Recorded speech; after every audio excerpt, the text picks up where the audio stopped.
Coach, seven coming in here. What do you maybe characterize this class as? Experienced group, a group that's played some junior hockey, a group that's a little bit different in every individual aspect.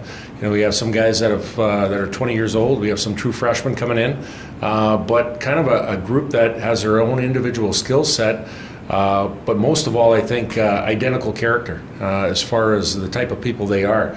And again, we're really excited about these 7 guys coming in here with our group that we have coming back here, and we feel it's going to be a special group going forward here.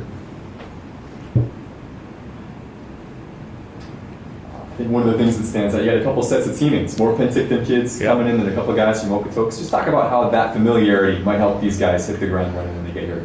Well, I think going back a step, obviously we recruit to different organizations, but when we recruit, we always want players coming from organizations that are similar than us, that have success, have strong cultures, similar beliefs.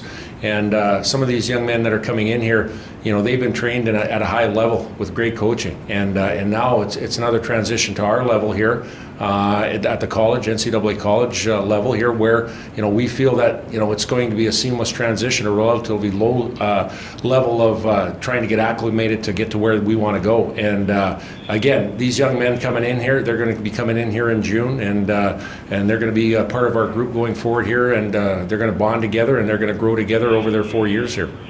What kind of player is the Weatherby kid? Jasper Weatherby. He's a big body centerman, 6'3", very skilled, plays hard, very intelligent player, competes for a 60-minute time period.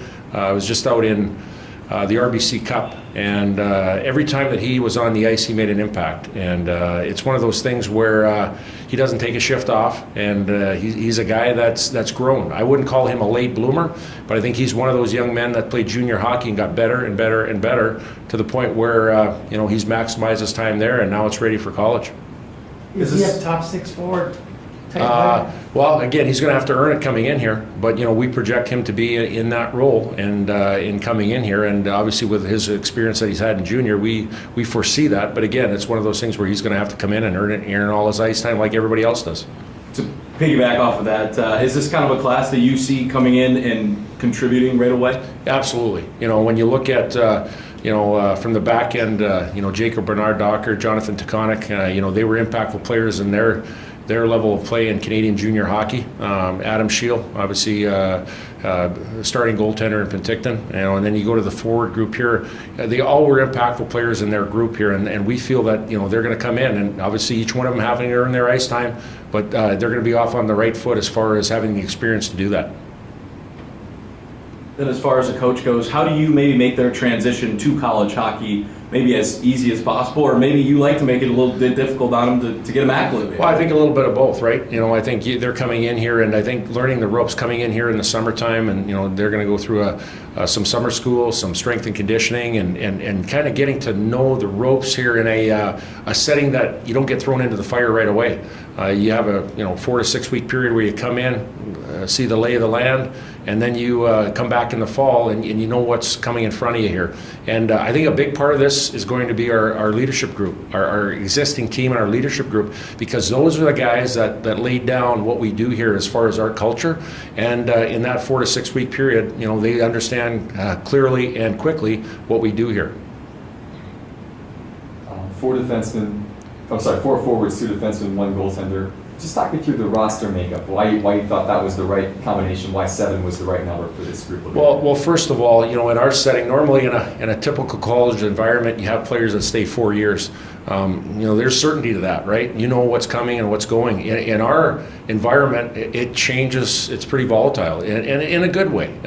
When players leave our program, normally it's under a situation where they've earned a chance to get to the next level in hockey, and we condone that. We love that.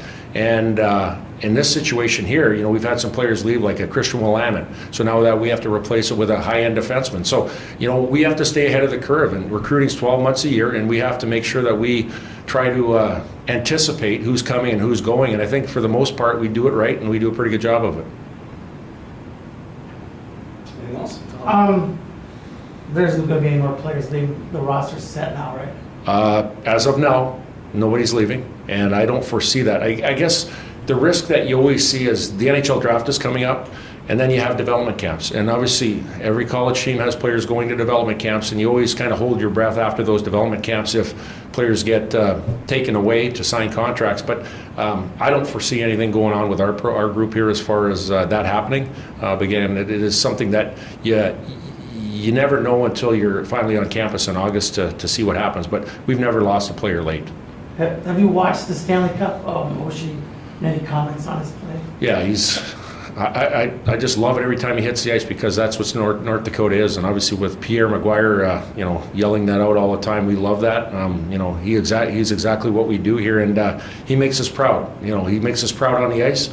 He makes us proud when he gets off the bus, for Game 7, wearing that green suit. And again, you can tell where his loyalty lies and what he thinks of his experience here at North Dakota is. And again, it resonates to not only our players, but our recruits. When they see TJ Oshie on the ice, they get excited. We get excited, and that's the brand of hockey that we play.